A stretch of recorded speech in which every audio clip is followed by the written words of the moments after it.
What do you think is the best way to use high level? Listening to this, you can go either route, and honestly, I just recommend recruiting, hiring, onboarding, and managing employees is the most valuable skill of a CEO, yet it is the one that we get the least practice on. So what would you tell, like your younger self about properly managing talent? Is to become like a really solid individual yourself. But I'm curious to know your thoughts on like points at which you would go the white label route and points at which you would go the affiliate route.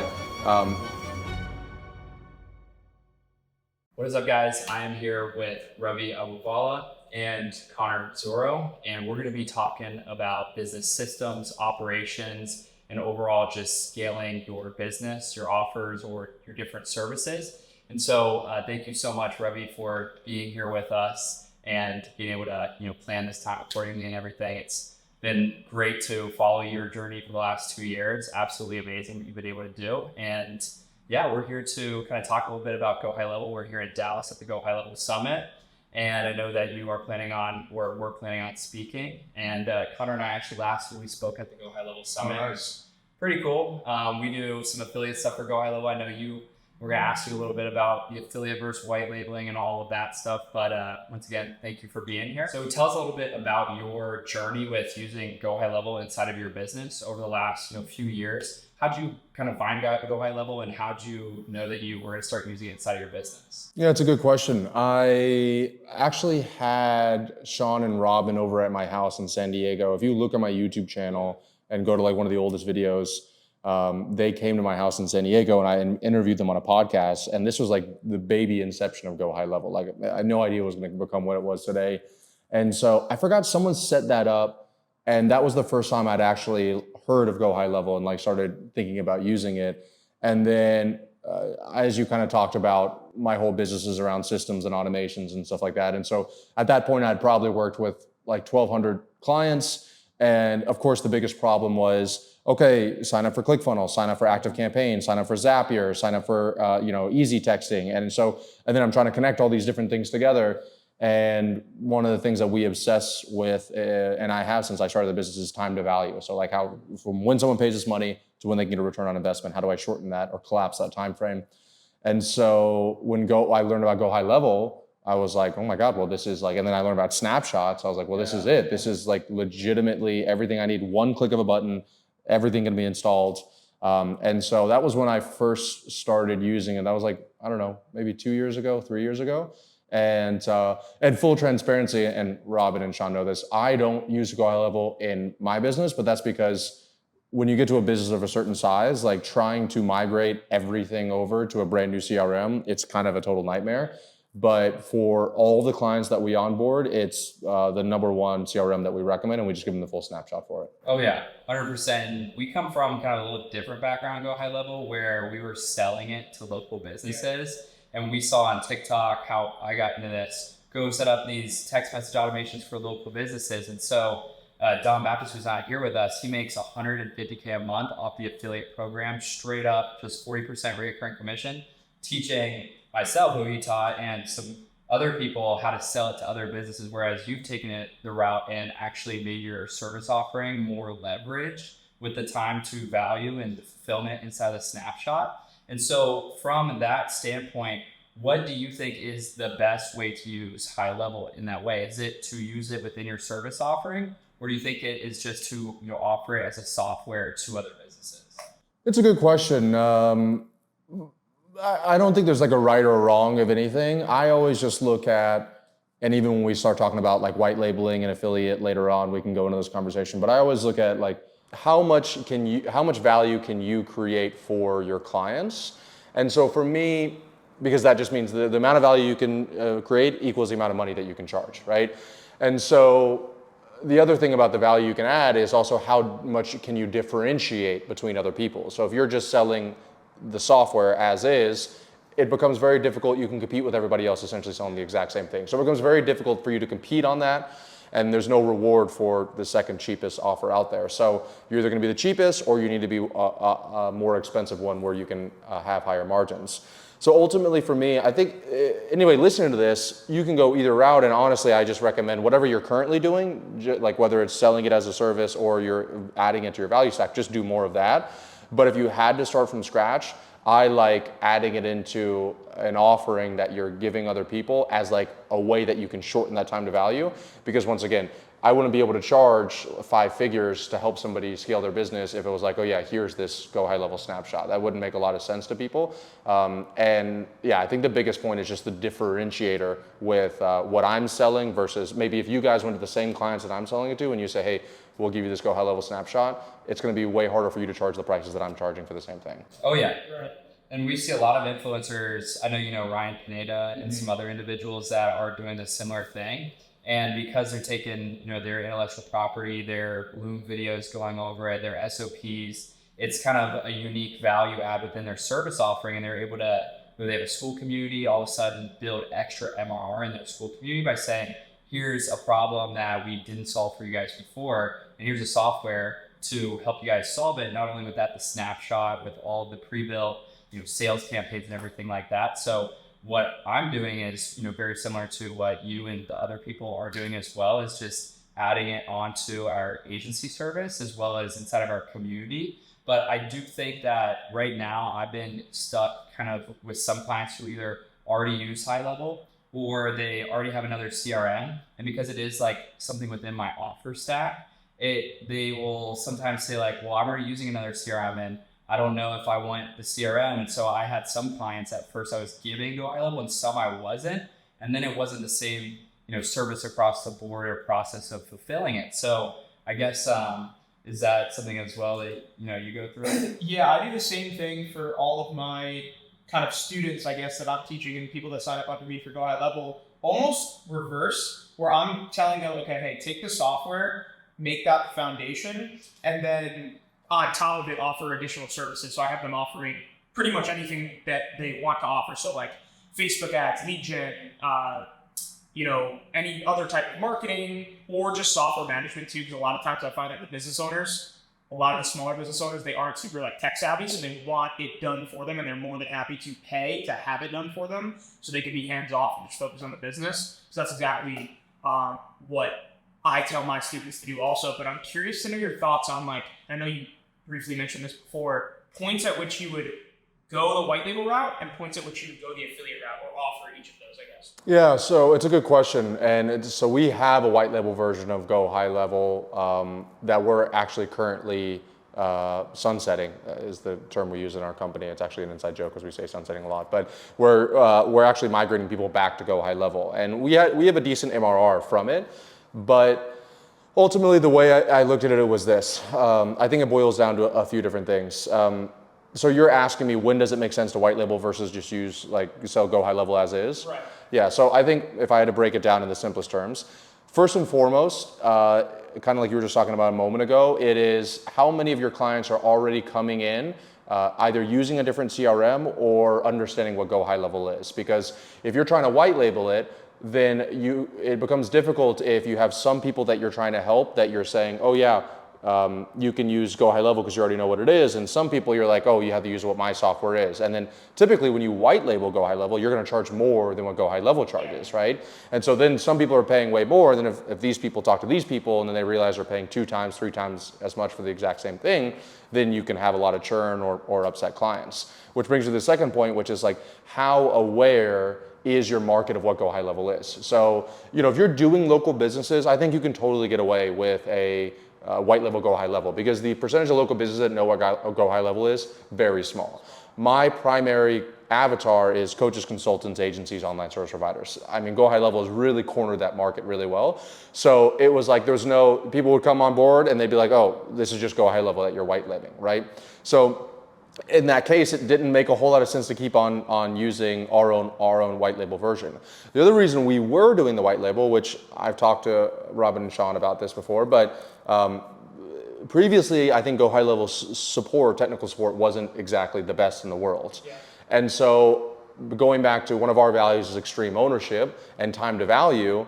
If I just said, oh, here's this GoHighlevel thing and then go and figure it out on your own, they'd typically fall on their faces if they weren't very tech savvy because they didn't have that support that they needed. And in the same breath, if I was offering them GoHighlevel, but I was doing all the technical support, where I was kind of I would be missing out on that value creation of that additional technical support that I could charge more money for, essentially, by doing the white label version of it. So that's why it made sense back then. But I just spoke at Social Media Marketing World, and I was speaking with Sean, and they were telling me, we hired like 1,000 new employees, and they've just totally revamped the onboarding process. Now they have onboarding calls and all this stuff. And I was like, oh wow. So at that point, it kind of made more sense to use the white label version. To use the GoHighlevel version of it instead of the white label version. And that's why we're essentially moving the entire thing over. And I think the other biggest thing for me is, like, with all due respect, everything GoHighlevel has done, if you white label it, and they may try to sell you on this, I'm not saying if it's true or not, I don't know anything, but you're not really creating something of a lot of value for yourself, because all the value lies in the software, which is owned by GoHighlevel. So no companies, if you ever wanted to exit, it's very rare that a company is going to give you a huge valuation if your entire software is built on somebody else's platform. It's going to be kind of going to kill your valuation. So to think longer term, I thought it was just simpler and better if I was like, okay, cool, let me bring people on and just send them over to GoHighlevel. And they have a great affiliate program. You guys said a second ago, you guys make a lot of money from it, so 40%. And you don't have to worry about any of the headaches. I liked that a lot more versus just every single client coming in, okay, do you know what GoHighlevel is? Do you not? Do you already have a version of it? Do you not? Am I trying to sell you on this thing over here? Do I have to give you continued support? And then it almost felt, what's the word I'm looking for? It almost felt like unethical to also, when GoHighlevel rolled out new support features, to then be like, oh, we rolled out these new support features, but it was GoHighlevel that did it. So yeah, those are ultimately the reasons why we migrated back from the white label over to to pure GoHighlevel. And I'll be honest, I'm happier, my support team's happier, my client success team is happier. All in all, I think it was the right decision. Yeah, and I see on YouTube, there are some old videos of you with like GoHighlevel and GoHighlevel interviews. Did you ever do the affiliate, or did you straight go into the white labeled stuff? Or like, do you still make any money from the affiliate? Yeah, so I definitely make money from the affiliate. The weirdest thing that has ever happened is I had the #1 ranking video for GoHighlevel tutorial for the longest time, and then it got taken down for bullying and harassing, like on YouTube. I have no idea how that happened. I still to this day have no idea what happened with that, but I don't know if like someone spammed me to get it down. But yeah, that was printing cash. That was before I did the white label thing. If you typed in GoHighlevel tutorial, we were #1 in an incognito browser. And so that was doing really well for me for a while. So I have some decent MRR coming in from GoHighlevel with that right now. And then before I launched that software for the high ticket clients, our own white label version of it, yeah, I was just sending people the links. And so I think that the nice thing is that I had the stuff from the white label coming in, but I always had that baseline from the affiliate thing, and I plan on always having it as well. So yeah, I definitely started with that. I kind of pivoted a little bit, but then people were still signing up under my affiliate over here, and then now we're just going way back, going back to the original, back to the affiliate. Yeah, and so I started kind of similar in a way. I just went super naive, the Dunning-Kruger effect, where I just made a TikTok about GoHighlevel, and it absolutely blew up. And I had the ability to put a link in my bio with a free course and everything. And immediately everyone started signing up. But I then pivoted to building the agency based on the audience that I was building and offering it within my agency. But I found that it allowed me, just with a few extra MRR, a few extra $1,000 per month, to take like so many risks inside of my business, because I knew at the end of the day, GoHighlevel had my back, and that those people were going to continue to be paying for that subscription. But I wanted to ask you regarding the learning curve with the clients. For us working with the local businesses, it was horrible. I mean, people forgetting their password to Facebook, and 1 hour Zoom call myself trying to figure out what their password to Facebook is. So I know that you were like the king of the productized service and the done for you, do it yourself, done with you hybrid offer. What is the best way to onboard a client in GoHighlevel? Is it through SOPs and looms and a snapshot? Is it through hiring a virtual assistant? What is the most leveraged way, do you believe, to do that? Yeah, it's a good question. So I'll just tell you what we do. Because we've done it all, essentially. I love that GoHighlevel has now released this onboarding call thing that they have with their with affiliates. I don't know if it's for everybody, what the deal is, but at least for us, we're using this onboarding call. So going back to the sophistication of our marketplace, a lot of people in our market know they're not going to have a problem logging into their Facebook account. You know what I mean? So I'll have to probably speak a little bit more if I was in your guys' shoes. What would I do in that situation? So honestly, just so you know, like multiples for SaaS companies can be like 10, 20, 30, 40x, whatever the valuation of the company is. So if you know that every client you bring GoHighlevel, that person is worth, let's say they stay for 6 months and they pay $100 a month, that's $600, and they get, if they were to exit the company, it was 10x, that'll be $6,000 essentially that you're making in valuation for GoHighlevel for someone signing up for GoHighlevel underneath your affiliate. Are you tracking that so far? Yeah. The reason I bring that up is because you know that you are creating serious equity and value creation for GoHighlevel. So I think it's then justified to rely on GoHighlevel support team and not as much your support team, because sometimes people might listen to this and be like, oh, it's like, why would GoHighlevel get on an hour Zoom call for a free trial for somebody? But it's because those numbers check out, those numbers add up, and they know that, and that's why they're super smart and they do it. So personally, I do this for any time there's a bottleneck in any kind of onboarding process. I almost have like every touch point, do it yourself, done with you, done for you. So an example of the done for you, or I'll do it in the order. So the example of do it yourself would be like you create course modules around GoHighlevel, how to sign up for it, how to get onboarded, et cetera, et cetera. Maybe a great thing would be if you created a ChatGPT bot that was the frequently asked questions of all the problems with GoHighlevel, and then people could just type it in and the answer would... Okay, perfect. So like I would send that to people because that way it feels conversational. So that's do it yourself. Done with you, I would leverage GoHighlevel's onboarding call. So for us, we send our clients the GoHighlevel onboarding call, and then done for you could arguably be the snapshot that you've already created A to Z for them, and you're saying, hey, just click this button and install it. If you have all of that down and you're still having technical issues, then you have to have, it's the same thing as the reason why you need client success managers, is because you can't account for every eventuality. So you need human beings to essentially be the sweepers of that entire thing. They need to be the ones that are like, okay, this person was locked out of the Facebook account and I need to hop on a call with them for an hour. And that's where you would hire either an outsourced like support team, or you could bring it in internally, which is essentially what we did. I don't know, it depends on what people are trying to do if they were trying to scale, but if you were running an agency and you were having people with like consistent technical problems, that would be the order of operations that I would do it, and I would only put human beings and hop on calls with people after I had exhausted everything else. Because if you think about it, an hour-long call with somebody is like the most expensive use of somebody's time, and I'll finish it with what I think to be, I actually have a YouTube video coming out this week on this. The number one client success tool that people have is actually your marketing and sales process. And so for us, we have something we call the one pager, and it's like defines everything that we're looking for in a client. And one of the things that we have is that they have technical proficiency. So we wouldn't sign someone that would legitimately be locked out of their Facebook account within 24 hours. So if you can do that, up front, you might think, oh, I'm saying no to a sale, but if you don't have to deal with all of these problem clients long term, not only are you just going to enjoy business more, but you're probably going to net out a higher profit margin and less time that you'll have to work in the business. Oh yeah. And with hiring people, Connor and I, we're a little younger. He's 24, I'm 22. That's awesome. You're 28? I just turned 30. 30? Oh, awesome. Was your birthday recently? It was in April, but yeah, I'm in the online world, I'm a grandpa now, so I just say grandpa. I'm April 3rd as well. Oh, that's cool. But we find that it's, there's a lot of talent, right? You could pay anybody any really amount of money to, and there's a lot of GoHighlevel experts now, as you know.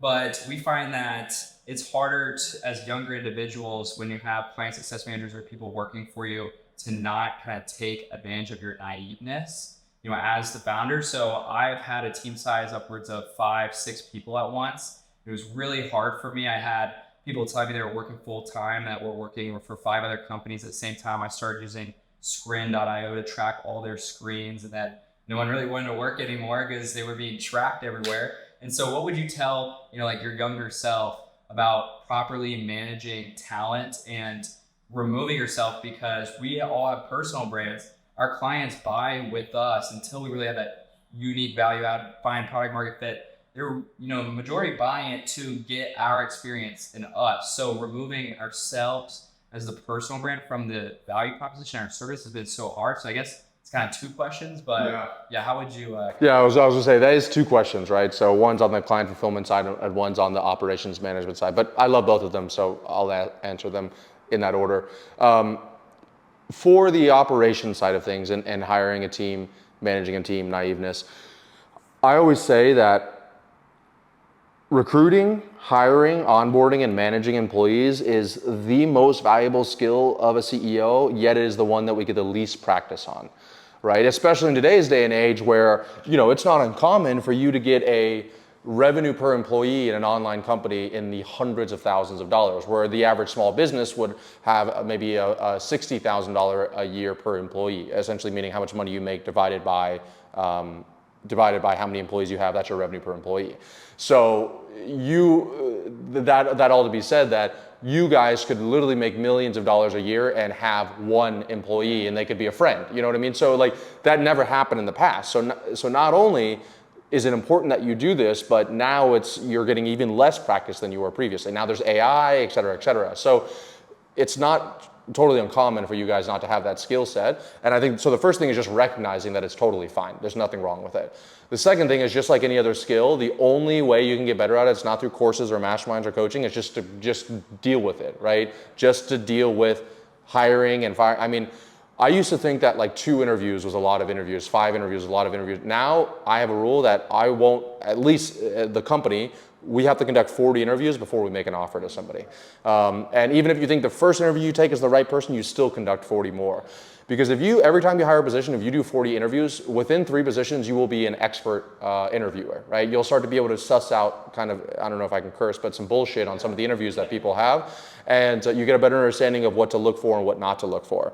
Same thing goes with onboarding and managing people. It's like you just need to do more of it to understand it. I will say that I hear this a lot. Actually, at my last mastermind, I spoke to somebody who was like, hey, I put everybody on these screenshot monitor things. Well, everyone's company culture is going to be a little bit different, but like I always think I would want to create a workspace that I would want to work at, and I wouldn't want to work at a workspace where I was being monitored. But also, if you're having to do that, that just means that you have the wrong people in your company in the first place. Like, to do that kind of leadership style, you probably don't even want to do it and you don't enjoy it in the first place. Do that kind of leadership style just totally means you have the wrong people. Like, we're at the point in our company now where even for our VAs overseas, I have no screenshot monitor stuff anymore, because it's just like, first of all, in full transparency, I don't even check that stuff, right? So it's like, it's almost like a false, like, I don't know, some kind of like, I'm trying to trick them into thinking that I'm looking at it when HR isn't looking at it, I'm not looking at it. And I just want people who are intrinsically motivated to be the best version of themselves, which I think would bring it back to, at your age, the best thing that you can do, ironically, to lead a team is to become like a really solid individual yourself. Because what I've found, and I know that's a cheesy statement, but what I've found is that all of the most talented employees I have in my company, first of all came from my personal brand. And second of all, they all look up to me or respect me in a way. It's so much so that they know that if they were slacking or whatever, I would be disappointed in them, and so they would be disappointed in themselves. And I'm not trying to say this in some kind of like hubris way that I'm like the most amazing person in the world, but just in the sense that like if you have somebody that you look up to and like, you know, and that person knew that you were doing a bad job, you'd probably feel bad about that. So I think working on yourself to be that person and being that leader is incredibly helpful. The other thing that I love is values. I think not a lot of people talk about values. And so, you know, when I first wrote my values out, I was with my mentor and he was like, look, just write down all the things that you hate in other people. And so for me, it's like victim mentality. That's the thing I really despise when I hear other people blaming other people for their circumstances. I also don't like liars or people that are dishonest. And so like, once you write down all the things that you don't like, when you reverse that, that becomes the values in your company. So for example, for me, extreme ownership. That's because I hate people that are victims or have a victim mentality, excuse me. The other one is going to be radical transparency, because I hate people that are dishonest, or I also hate when I have to be like gently tiptoeing around what I want to tell somebody because of whatever PC norms or something. I just want to tell somebody what it is. So we have a list of 6 values inside of our company, and we read it every day on every meeting. That's the first thing anybody in our company reads, is the 6 values. And so when you write down these values, you're essentially identifying these are the things that I love about myself, and I hate it in other people. And so when you're interviewing people, you can if you go to our website, scalingsystems.com/careers, the values are right there. It's on every job application that we have. It's on the first interview that we do. And I always ask somebody, one of our values is radical transparency. Can you give me an example of where you practice radical transparency in your last job? And so by doing that, I'm essentially having people self-select, like, first of all, do they want to work somewhere where there's radical transparency, or would they not want to work somewhere where there's radical transparency? So that's already going to filter a bunch of people out. And the second thing is that I will only work with people if they do end up working with me. I can tell immediately, because it's the things that I like about people and I hate about people, if they should be here or not. So if I work for you for a week, or I work with you for a week, and I'm like, I really don't like this person, 9 times out of 10 is because you don't match my values. And so that's what a lot of these personality tests when you're hiring and stuff, that's what they're really testing those things there. And so if you can identify what that is that you guys like about yourselves, I mean, that is the most underrated operations like tactic or hack that you could ever do. And then once you get that down, now you're going to start working with people that you enjoy being with. Like if you guys worked for each other, you guys would probably love it because you guys share a lot of the same values. That's your friends all share a lot of the same values. My best friend, I'm going on a trip literally tomorrow with a bunch of my friends. It's because we all share the same values. So we're like very excited to see each other. And then as far as other tactical things on the operations side is concerned, great book is Traction. I would recommend reading that. That's if you guys haven't already. Like I thought I was good at operations, so I read that. On the EOS, Entrepreneur's Operating System, like how you should run meetings, agendas, cadences, all of that stuff. That's super helpful, and you can go deep inside of operational stuff there. But definitely it's okay if you're not good at hiring and managing people. I don't even think I'm the best at it now, but I'm way better than I was when I was your age. And the fact that you're even managing people at that age is pretty awesome. Okay, so the second question is, how do you remove yourself from your service delivery if people are buying essentially what is you, right? And I think it's a huge misnomer when people are like, oh, I don't want to build a personal brand because like people are going to be relying on me and I can't remove myself from it. That's like saying I don't want to make a lot of money because then I have to manage a lot of money. It's like, okay, well, that's a dumb reason. So this is what I found. Personal brands are incredibly powerful. And the same reason why people are going to buy for you is the same reason why you can remove yourself from the fulfillment. And what I mean by that is essentially what's happening is there's a trust built up with you when people are consuming your personal brand. They first see your TikTok, your ads, your YouTube videos, and they're saying, okay, this person knows what they're talking about. They get on a sales call. You guys are probably the salespeople. They're buying from you. So like, yes, this is exactly what I need. So they have all this trust pent up at this point. And what happens is that they're now transferring this trust over into service delivery.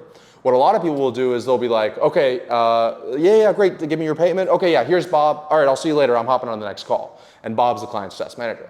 What you really should be doing is you should be doing what's known as edification. So you should be hyping the fuck up out of Bob. Bob should be smarter than you in every single way possible as far as the client is concerned.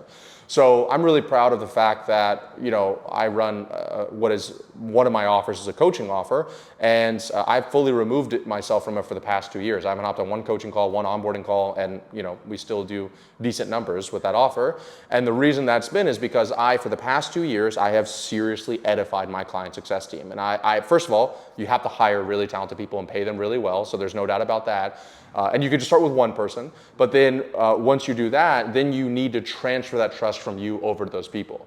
So then whenever I'm doing the sales call, I'll be like, yeah, okay, yeah, this will make sense. And once you get onboarded, you're gonna speak with Bob. Bob is the man. Bob's been with us for this long. Bob's been doing this thing for this long. Bob actually helped me with a few things. Bob knows way more than I do about this stuff. Bob, to the point that they're literally stoked to speak to Bob, right? And then of course, Bob can't let them down. Bob actually needs to know what they're talking about. But then that's going to really edify Bob to the point that when Bob gets on the call with them, they're like, you've transferred all the trust that you've built with them over to Bob, and Bob can run with it.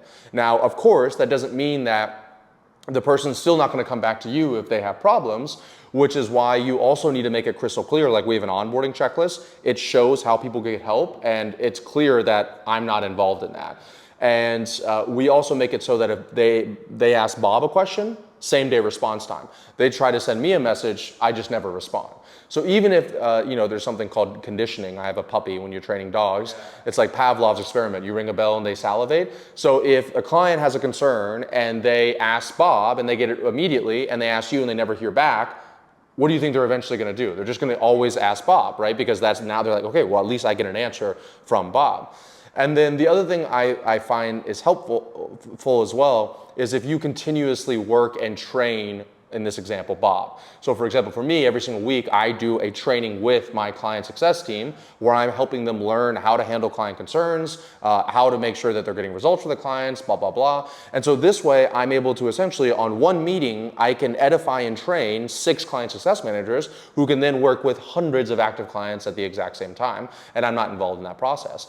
And then the beautiful thing that happens there is that now you can start adding in a more premium offer where someone's like we have people all the time that's like, no, I just want to work with Ravi. I want to work. And they're like, great, well, it's going to be literally 5 times the price to work with Ravi. And so then you really find out if they really want to work with Ravi or if they would just trust my team to do it. And then there's also people that come in scaling with systems at the regular price, and then they get results, and then the back end ascensions, they get to work more one-on-one with me. So it's definitely not easy to do in the very beginning, but it's great to set up systems. And then going back to what I said previously about your best client success tool is in your sales and marketing. If you, as a salesperson, your sales team is doing a good job, let's say that I'm going to remove you, right? So let's say you have a salesperson named Joe and a client success manager named Bob. They should never mention your name in the entire client success thing at all. They should just be mentioning Bob. Joe should be talking about Bob, Bob, Bob, Bob. And so that way, when they get closed, the expectation is 100% aligned there, that they know that they're speaking with Bob. So if you get somebody and they're like, oh, I only want to speak with the face of the brand, the founder, blah, blah, blah, over and over, and you're like, well, you got to pay this much. Well, I don't want to pay this much. Well, then you just don't close that client. And that way going back to what I said in the very beginning, you might be losing a little bit of money, but at least you're avoiding the massive headache that comes with that kind of person.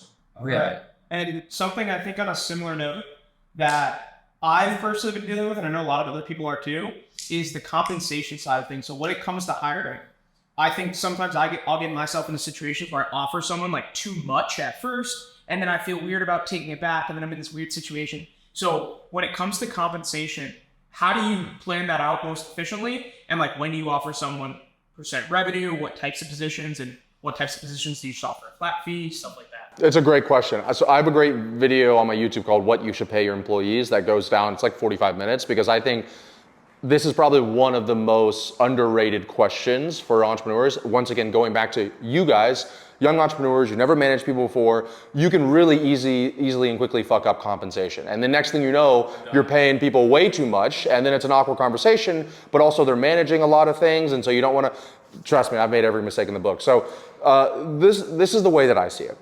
So the first and foremost thing is you need to create, so I have something that I call the financial tracker, but you should be creating on a monthly basis what is essentially a P&L. So how much cash did you take in? What was your marketing expenses, ads, maybe if you're paying like media team? What is your labor? So this is like all of your employees. What's your overhead, software, Stripe fees, et cetera, et cetera. Then you get your net profit. Then you have taxes, and then you get your true take-home amount of money. I wish I started that 4 years ago. I really only started doing that like a year and a half ago. So immediately having that true number that way, because at your age, at your guys' level, it's very easy to think like, okay, I closed someone for $5,000, I'm taking home $5,000, and that's how you can get a little bit underwater. And so by tracking this stuff, you can be way more clear about what my actual budget is, which means the second point, budgeting. I'm not going to say everybody's business, but in our industry, I like to see typically anywhere between 20 and 30% spent on labor. So I'm willing to spend 20 or 30% of my income, top line, on human beings to help me get back my time. So for easy numbers, if you make $100,000 a month, you're talking about you have $20,000 or $30,000 to spend a month on labor. For some people, they're spending $5,000 and they think that's great, but that means if you think of it the right way, you have an extra $25,000 to be able to get back as much time as you can and to be able to live your dream life. Other people, they're making $100,000, they're spending $60,000 on labor, and now it's really hard to add in marketing or even your take-home salary to make enough money. So figure out your top line revenue, figure out what you want to do, your actual, what you feel comfortable giving away. Don't be greedy, because I can say from a firsthand experience, being able to be fully removed from your business will make you more money than you can ever possibly imagine trying to hang on to an extra $3,000 or $5,000 in your profit and loss statement. So let's say it's 30%. Now you have $30,000. Okay, then we look at what you need to be delegated and what needs to be taken off your plate. What would be the highest value thing? So like what would get you back 6-8 hours a day? An easy person would be a salesperson, right? So you can add that into the equation. That's going to be 10%. And then the other one is going to be, like you said, client success. Maybe someone around that line's there. So now we're looking at client success. Okay, so now we narrowed it down. We already took 10% of the salesperson, so I have 20% essentially left, and that's not including all these other positions that I probably need. So let's maybe have 10% to client success. The numbers that we like to see is 9% for client success. So so I have 12.5% for sales, 9% for client success. So now you have, let's say, $10,000.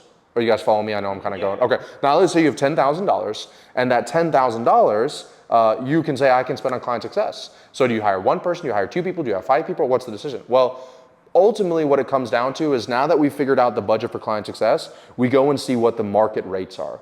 So for you to go hire somebody who that you want to solve this position, the best thing I would do is I do two things. First is I go ask all of my friends that have that position, and I say, how much do you pay that person? Because now I would know what kind of the market pays. And the second thing is I put an ad out for that position using the rough range of what my friends told me. And then I interview those 40 interviews. And at the end of every single interview, I ask the exact same question. Great, and what would you like your on-track earnings to be? What would you like to get paid so every single day you came to work super excited to work and you felt like you were valued?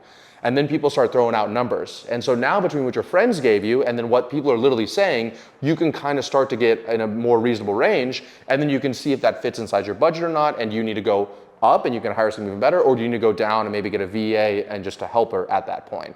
And then just go one layer deeper. When you get that number that they want to do, let's just say for easy numbers, let's say you have a client success manager and they want to make a 10 grand a month. And so that'd be 120 grand a year. Okay, well, 10 grand a month. And so let's say you only have 100 grand to give away. Okay, so in your budget. So you have 100 grand to give away, they want to make 120 grand. So you have a 20 grand delta difference. What do you do now? You brought up a good point. Now you have revenue splits, you have profit splits, but you already have your budget baked in. So you're not just going to give them the extra $20,000. And this is where you start adding in bonuses or on-track earning compensations where you're like, okay, cool. Right now, our typical churn is this, and this is our typical back-end sales is this percentage, and you have all these numbers because you're doing your tracking sheet. And you say, if you can bring in an additional, let's say 200 grand this year in business that we weren't going to have because your average churn is lower than the company's average churn, or you're doing client success ascensions.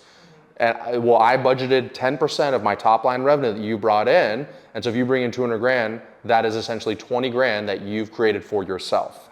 And so now both parties are able to meet. You're making an extra 180 grand net, and that person's getting the on-track earning compensations that they want to get. And so anything other than what I just broke down for you is essentially laziness on the entrepreneur's part. And I think people are way too fast to be able to say, oh, let me just give the salary this amount that this person wants.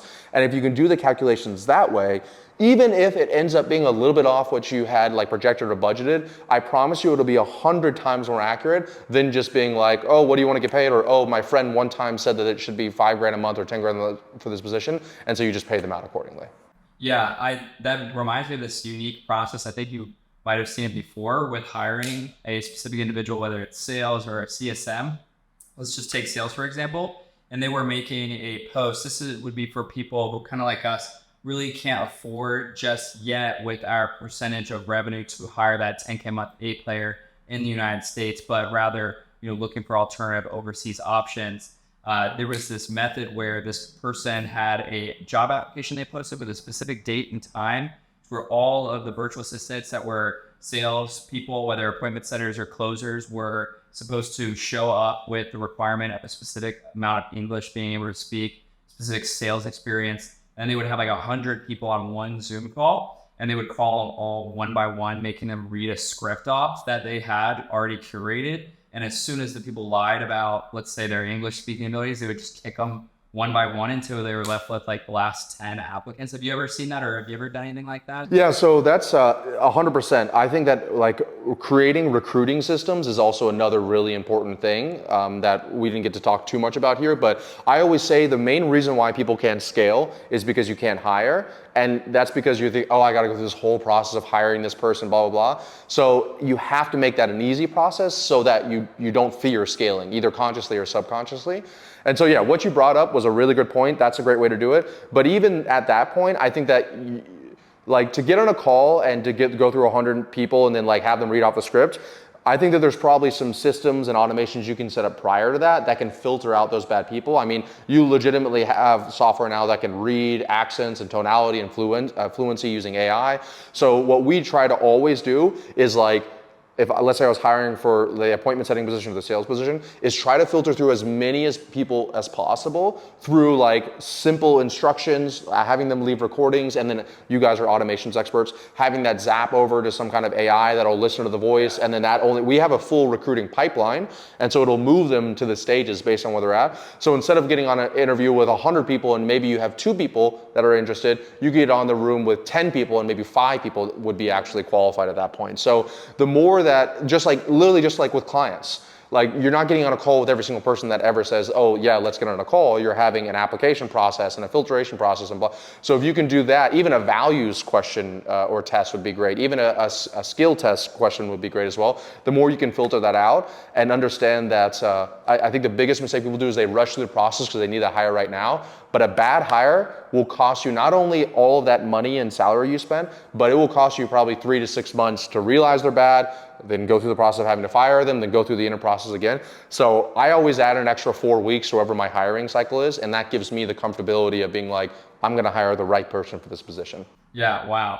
Well, that's amazing. And one more thing before you go, I think one of my old VAs, you kind of screwed me over, I won't mention his name, but he said he used to work for you, and I'll maybe put this out or cut it out, but his name was, do you know Sanjay? No. There's probably hundreds. Yeah, I've never heard of that name. I get screenshots every single day of people being like, oh, this person said that they made your YouTube channel. I just had one yesterday of that. People just reference my name all the time, but no, I've never heard of them before. Oh yeah, well, thank you so much, Ravi, and thank you for speaking to the younger generation and audience of business owners. The majority of people who watch our content are people who have been watching a lot of your content, trying to build the level of business that you are building. So you have inspired both of us and everybody watching. And thank you so much for your time today. But yeah, if you guys are interested in learning more about Ravi, you guys can go to scalingwithsystems.com, as well as we'll leave the link down below to his Instagram, LinkedIn, TikTok, everywhere that you can find him. And please go support his page as well. But thank you. Thank you guys so much. I appreciate having it. And you guys keep on crushing it, being this young and doing everything you're doing. You guys are actually ahead of what I was doing at this time. So it's super impressed with it. Great podcast and great work, you guys. Thank you. You got it. Sir. Dope, guys.